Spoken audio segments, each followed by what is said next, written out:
One stop left on the road to the Kentucky Derby. There is but one points race remaining in our journey to the starting gate for the Run for the Roses. Nick Tamero here to be joined by Scott Shapiro covering the Lexington Stakes on Saturday at Keeneland. Scott, we're going to talk about a few who might earn their way into the gate with this final performance. Yeah, big chance for a couple of horses that are on the periphery, or a horse like Tawny Porter, who's tied for 20th, to earn those points to get them into the starting gate. But aside from the points, I think it's a pretty compelling race. Drew 11 horses, some interesting options in here. And yeah, let's dive in. Interesting race, absolutely. And there are a few horses that are quote unquote on the bubble. Even if March Madness is over, you still have some for sure. Let's start with your top pick, who is number 2, In Due Time, who most recently was second in the Fountain of Youth. That was his first try in a graded stake race. And you and I were talking a little bit offline. I actually thought the Fountain of Youth form held up a little bit more poorly than it actually did based on speed figures. How do you feel about that race itself and him coming out of it? It's a good point, Nick. I'm not in love with the way that race came back overall. Simplification is a solid animal. It was an oddly won race. Emmanuel took a lot of money that day, ran okay when he came back in the bluegrass, but I thought he would run better, especially being loose on the lead like he was under Luis Saez. But I'm going to somewhat forgive the race as a whole. I just think In Due Time is a more talented racehorse than the rest of this field, and he has a tactical advantage the way I see it. I think if Paco Lopez gets aggressive, he may be able to take the lead, but I also think he could sit a nice pocket trip. Major General and Straba both thrown to his outside, both had blinkers, could get aggressive rides. But either way, I think he has a tactical advantage, and I think he's the fastest horse. He draws inside. I don't know how the track's going to play at Keeneland the rest of the week, but to start the week on Wednesday, the inside was a clear place to be, to say the least. So maybe that'll help his chances too. But to me, In Due Time, a potential single on a real good card at Keeneland. Yeah, and you know that Paco Lopez is going to be plenty willing to save ground. This is, of course, the horse who caused the skirmish at the top of the stretch in the Fountain of Youth.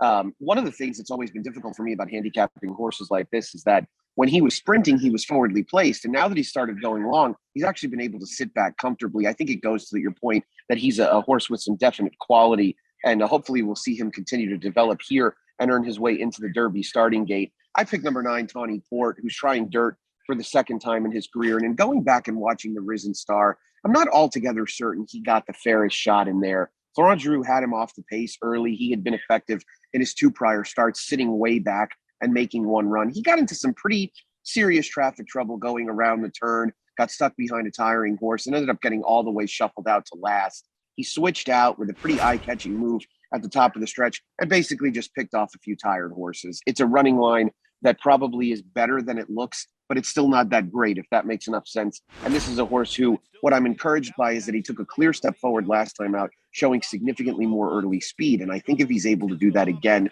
he becomes a little bit dangerous.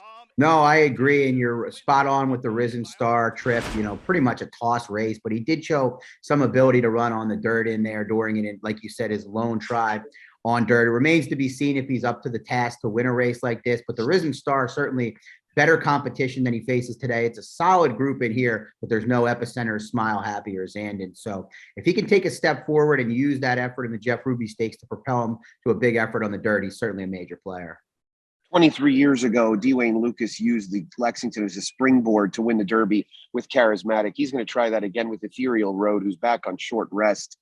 Just a move that you think is geared towards getting in the gate, I would imagine? I think that's the whole purpose of this, wheeling back in just a week. A pretty underwhelming effort at Keeneland in the Bluegrass.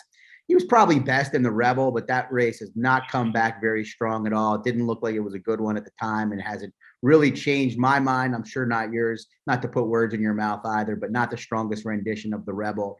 I think it's a bit of a reach here for a horse that I think Dwayne just wants to get into the gate. I wish him the best of luck. It would make for a great story for us to talk about for a couple of weeks, but I'm against Ethereal Road in this spot. Yeah, I think we've all learned to rebel against the Rebel of 2022. Moving to Call Me Midnight, who won the Lecomte back in late January, resurfaced in the Louisiana Derby by design for trainer Keith DeSormo. Didn't really do any running in a race that was largely dominated on the front end. Do you think that we can give him an excuse for that, simply being too far back. This is a horse whose style really doesn't feel like it plays well to Keeneland.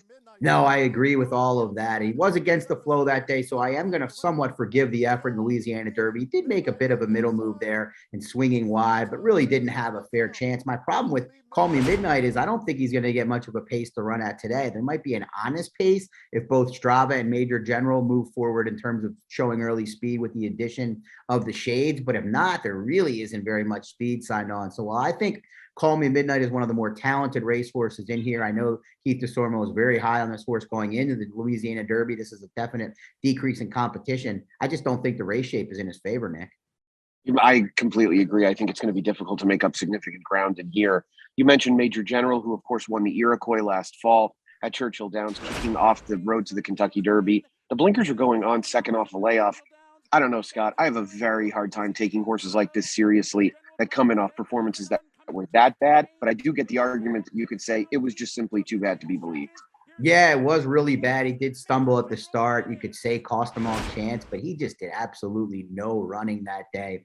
You know, the Iroquois had not come back to be a very strong grade 3 event at Churchill, and that maiden special weight that he won at Saratoga back in mid-August of last year really hasn't come back to be a very strong race either. Bourbon Heist is still a maiden. Still a maiden, really, yeah, a horse that I needed that day. I thought I took a tough beat, but no, he just doesn't like to win. So Major General horse, I'm going to be willing to let beat me, Nick. I completely agree. Even with the jockey change too, I read Ortiz Jr. Well, that's a pretty in-depth look at this year's running of the Lexington, the final opportunity for some points. Scott, next stop, Churchill Downs. Can't wait. We got a couple more weeks of Keeneland, but obviously I'm diving very deep into this Kentucky Derby field. Looking forward to seeing maybe who gets in from the Lexington, but lots of fun times to come for racing fans, Nick.